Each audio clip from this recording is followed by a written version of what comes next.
Trisha production Subaskaran மற்றும் red Jain movies தயாரிப்பில் உலகநாயகன் கமல்ஹாசன் நடிப்பில் பிரம்மாண்டமான இயக்குனர் சங்கர் இயக்கத்தில் இந்தியன் 2 வெற்றி நடை போடுகிறது. இவர்கள் வாக்கு யாருக்கு செல்லும் என்பதுதான் 3 கட்சியிலிருந்துமே கேட்டாங்க. திமுகவும் அதிமுக எங்களுடைய வாக்கு அளிக்க வேண்டும் சொன்னாங்க, எங்களுக்கு அளிங்கன்னு சொன்னாங்க. பாட்டாளி மக்கள் கட்சியும் கேட்டாங்க, நாம் தமிழர் கட்சியும் சொன்னாங்க. வந்திருக்கிற வாக்கு முடிவைப்படி பார்க்கின்ற பொழுது பெரும்பான்மையாக அதிமுகவினுடைய வாக்கு திமுகவுக்கு சென்றிருப்பதை பார்க்க முடிகிறது. உங்கள் பார்வை? அது உண்மைதான். பாமகவுக்கு அதிமுக வாக்குகள் அவங்க எதிர்பார்த்த அளவுக்கு போகலை. பாமக இன்னும் சொல்லப்போனால் அவங்க சுயபலத்தில் தான் இந்த அளவுக்கான வாக்குகளை வாங்கியிருக்காங்க. அவங்களுடைய கூட்டணிகள் ஒன்றும் அவங்களுக்கு அங்கே உதவி செய்யலை. உதாரணமாக நீங்கள் ஓபிஎஸ் தினகரன் எடுத்துக்கோங்க. 2 பேரும் அங்கே பிரச்சாரம் பண்ணாங்க. அவங்க 2 பேரும் என்ன சொல்லிகிட்டே இருக்காங்க, ரொம்ப நாளாக அதிமுக தொண்டர்களும் எங்கள் பின்னாடி தான் இருக்காங்கன்னு சொல்கிறாங்க. ஆனால் இங்கே ஒன்றும் ஆகலையே. 65,000 வாக்குகளில் எத்தனை ஆயிரம் இங்கே வந்துச்சு உங்களுக்கு கூட்டணிக்கு? அதுவும் நான் என்ன நினைக்கிறேன், 2024 இப்போ மக்களவைத் தேர்தல் நினைச்சில்ல, அப்போ பாமக வேட்பாளர் பெற்றது 32,000 சொச்சம், இப்போ 56,000 சொச்சம் வாங்கியிருக்காங்க. 20,000 வாக்குகள் கூட வாங்கியிருக்காங்க. 24,000 வாக்குகள். அது வந்து நீங்கள் என்ன இருக்குன்னா, நான் எனக்கு கிடைச்ச தகவல் என்னென்னா, அதிமுகவுக்கு வாக்களித்த வன்னியர்கள் இந்த தேர்தலில் அவங்க பாமகவுக்கு போட்டிருக்காங்க, அவ்வளோதான். மற்றபடி பொதுவான அதிமுக வாக்குகளை பாமகவுக்கு போகலை. இதுதான் உண்மை. அப்போ யாரால் போயிருக்கு? அந்த சமுதாய அடிப்படையில் பாமக முன்வைத்த பிரச்சாரம் 10.5% ஒதுக்கீட்டு விஷயத்தில் தங்களுக்கு திமுக ஆட்சி துரோகம் செய்து விட்டது, அது வன்னியர்களுக்கு எதிரான கட்சி, இந்த மாதிரி பிரச்சாரத்தை ரொம்ப தீவிரமாக எடுத்துகிட்டு போகிறாங்க. அந்த பிரச்சாரத்தினுடைய விளைவாக அதிமுகவுக்கு போட்டுட்டு இருந்த வன்னியர்கள், அந்த சமுதாயத்தை சேர்ந்த மக்கள், அந்த வாக்காளர்கள் ஒரு பகுதி இந்த பக்கம் வந்திருக்காங்கன்னு நான் நினைக்கிறேன். அதுக்கு மேலே தினகரன் ஓபிஎஸ்னால் அதிமுக வாக்காளர் ஒன்றும் இங்கே வரலை. பாஜகவால் அதிமுக வாக்கள் இங்கே வரலை. அதனால் அதிமுக பயந்து ஓடிடுச்சின்னு சொல்லி யார் சொல்கிறா? பாஜக தலைவர் சொல்கிறார், அண்ணாமலை சொல்கிறார். அவர் அதுவும் சொல்லலை, இன்னொன்று சொன்னார். 2வது இடம் 3வது இடம் 4வது இடத்துக்கு தேர்தலில் நிற்கல அப்படின்னு சொன்னார். அவங்க பயந்துட்டாங்க. அப்படி சொன்னது கூட இங்கே பாஜக கூட்டணிக்கு, பாட்டாளி மக்கள் கட்சிக்கு இந்த வாக்கு போகாமல் இருந்தது காரணமாக இருந்திருக்குமா? இல்லை, அது மட்டும் இல்லை. அவர் அங்கே போய் என்ன பண்ணார்னா, அதாவது அவர் இங்கீதம் தெரியாத ஒரு ஆள். இளவு வீட்டில் போய் வாழ்த்து சொல்லுவார், திருமண வீட்டில் போய் ஒப்பாரி வைப்பார். இங்கே வந்து அன்புமணி ராமதாஸ் அவர்கள் அரும்பாடுபட்டு அதிமுக வாக்குகளை தங்கள் பக்கம் ஈர்க்கணும்னு சொல்லி கடுமையான போராடிட்டு இருக்கும்போது இவர் அங்கே போய் முன்ன பின்ன இல்லாமல் திடீர்னு அதிமுகவையும் அதனுடைய பொதுச் செயலாளரையும் அவர் வந்து துரோகி, முதுகில் குத்தக்கூடியவர், இதெல்லாம் பிரச்சாரம் பண்ணுறாரு. சார், தேர்தல் நடக்குதுன்னு எல்லாருக்கும் தெரியும், அவருக்கும் தெரியும். அப்புறம் அவர் பேசுகிறாருன்னா காரணம் இல்லாமல் பேசுவார். அவர் பேசுனதுனால கொஞ்சம் பேர் பாமக பக்கம் வந்த அதிமுக தொண்டர் திருப்பி ஓடி போயிட்டான். அவங்கள விரட்டி விட்டார். என்ன அதுதான் நடத்தினார். இவர் செஞ்ச உபாயம் அதுதான். அங்கே போய் அப்படி பேசாமல் இருந்தா பாமக ஜெயிச்சிருக்குங்கிறீங்க. பாமக கொஞ்சம் ஓட்டுக்கு இன்னும் கொஞ்சம் அதிமுக வாக்குகள் வந்திருக்கலாம். இவர் போய் அங்கே போய் அப்படி பேசலாமாங்க? எங்கே போய் எந்த இடத்துல என்ன பேசுறது? ஒரு தேர்தல் பிரச்சாரத்தில் இதே பேசுனீங்க. அவங்க போட்டியிலே இல்லாத ஒரு கட்சியை பற்றி நீங்கள் இந்த மாதிரி பேசிகிட்டு இருக்கீங்க. அங்கே போய் வேற எங்கேயா பேசுங்க. அங்கே போய் பேசினாலும் அந்த பாதிப்பு ஏற்பட்டிருக்கு என்னுடைய கருத்து. அதே மாதிரி நீங்கள் வந்து பாஜக கூட்டணியில் இருப்பதனால பாமக வளர முடியாது. அதை நான் உறுதியாக சொல்கிறேன். பாஜக கூட்டணியிலேருந்து வளர முடியாது. அதுதான் அதிமுகவுக்கு நான் சொன்னேன். அவங்க வெளியே வந்தாங்க. வெளியே வந்து 1% வாக்குகள் கூட வாங்கியிருக்காங்க. இவ்வளோ ஒஸ்ட்டு சினாரியோவில் அவங்களுக்கு இந்த தேர்தல் வந்து அவங்களுக்கான தேர்தல் அல்ல, அதிமுகக்கான தேர்தல் அல்ல. இந்த தேசிய ஜனநாயக கூட்டணி ஒரு பக்கமும், இன்னொரு பக்கம் இந்தியா கூட்டணியும் மத்தியில் ஆட்சி செய்ய போவது யார் என்ற கடுமையான போட்டியில் இருந்தப்போ அந்த போட்டியுடைய வீச்சு தமிழ்நாட்டில் இருந்துச்சு. முதல் முறையாக நாடாளுமன்ற தேர்தல் பொதுவாக அகில இந்திய அரசியல் தமிழ்நாட்டில் வீச்சு பெருசாக இருக்குது. ஆனால் இந்த தேர்தலில் பெரிய அளவுக்கு இருந்துச்சு. அதனால் அவங்க ஒரு பொருட்டாக அதிமுக நினைக்கல. ஏன்னா அவங்களுக்கு ஒரு பிரதமர் சாய்ஸே இல்லை இந்த தேர்தலில். அதனால் அவங்க கொஞ்சம் விலகி நின்னாங்க, விலகி நிறுத்தப்பட்டாங்க. அது குறிப்பாக urban middle class, semi urban middle class அவங்களோட கொஞ்சம் அந்த பக்கமாக போனாங்க. ஏன்னா அவங்க அகில இந்திய அரசியல் மீது கவனம் செலுத்தினதுனால அதை இவங்கள அங்கே ரெக்கனிங்கில் எடுக்கலை. அவ்வளவுதான். கணேஷ்குமார் குறிப்பிட்ட திருப்பி நான் வரேன் உங்கள்ட்ட, அவர்ட்ட போயிட்டு வரேன். மற்றபடி அது வந்து அவங்களுடைய ஒஸ்ட் சினாரியாவில் கூட அவங்க 20% வாங்கியிருக்காங்க. அது வந்து பேஸ் ஸ்ட்ரென்த்துங்க. திமுகவுக்கும் அதிமுகவுக்கும் அதுல பேஸ்ட் கோர் 19ல எத்தனை தொகுதிகள் அதிமுக இரட்டையில நின்னுச்சு, இப்ப 24 எத்தனை அப்ப தொகுதிகள் எவ்வளவு பெரிய நின்னுச்சுங்கிற கூட்டணி கேள்வி எல்லாம் நின்னுச்சு? இருக்கு கூட்டணியில அதுல இருக்கு. எத்தனை பெரிய கூட்டணி நின்னுச்சு? இப்போ அது கிட்டத்தட்ட தனித்து நிக்கிற மாதிரி. சரி சரி நியாயமா இருக்கும். சரி திருக்கலை. அதாவது இடைத்தேர்தல்கள் வந்து நிச்சயமாக ஒரு வித்தியாசமான தேர்தல்கள் தான். அதில் ஆளுங்கட்சி தான் ஜெயிக்குது. தொடர்ந்து நான் திமுக வெற்றி பெற்று கொண்டிருக்கிறேன் அப்படின்னு சொல்கிறாங்க. ஆனால் இதே விக்கிரவாண்டி நாங்குநேரியில் அதிமுக எடப்பாடி அவர்கள் ஆட்சியில் இருந்தப்ப 2019 சொல்றீங்க. அப்போ இடைத்தேர்தல் என்னாச்சு? அவங்க ஜெயித்தாங்க. 63% விக்கிரவாண்டியில் அங்கே வாங்கினாங்க. நாங்குநேரியில் 73% வாங்கினாங்க. அது மாதிரி அது இடைத்தேர்தல் என்பது ஆளுங்கட்சிக்கானதுங்க.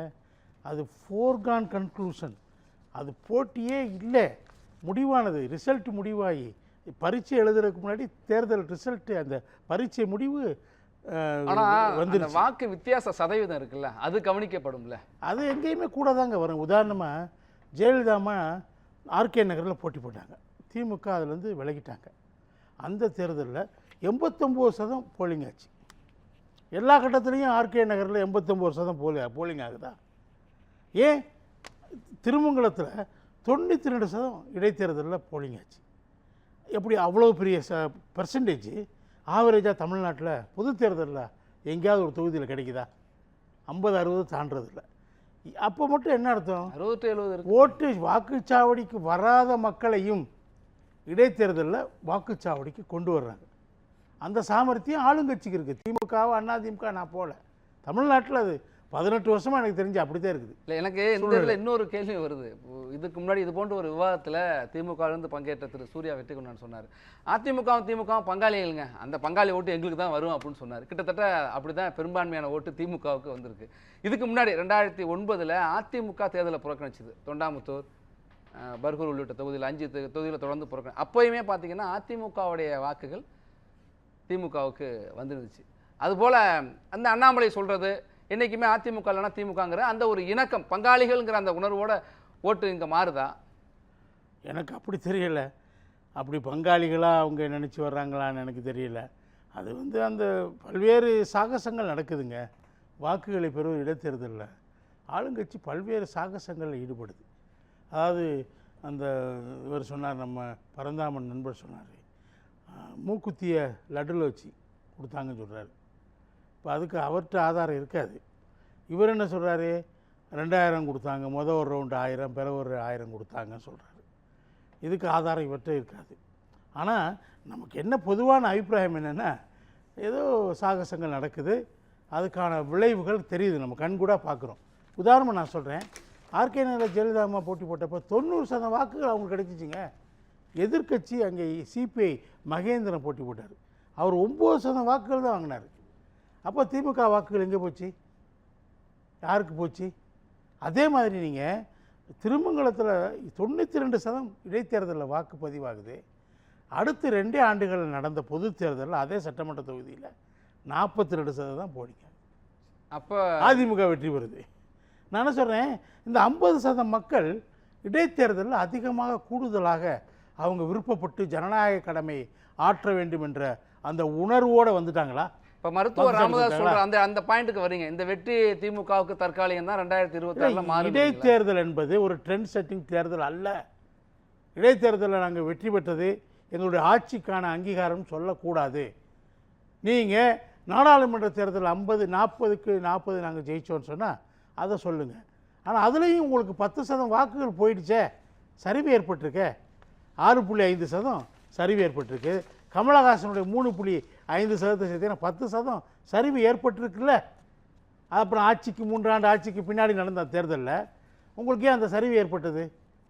நீங்கள் ஆட்சிக்கு வர்றதுக்கு முன்னாடி நடந்த 2019 தேர்தலில் நீங்கள் வாங்கின வாக்குகளை விட நீங்கள் குறைவாக வாங்கியிருக்கீங்க.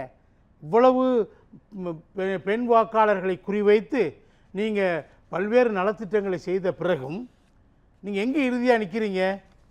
உங்களுக்கு அதிருப்தி இருக்குதுங்கிறத பொத்துக்கிறணும். எங்களை நாங்கள் சாதனைகளை மக்கள் வரவேற்று கொண்டே இருக்கிறான்னு சொல்லக்கூடாது. கருத்துக்கள் இருந்துட்டு போட்டோம். ஆனால் ஒரு விஷயத்தை மட்டும் நான் வேறுபடுறேன்.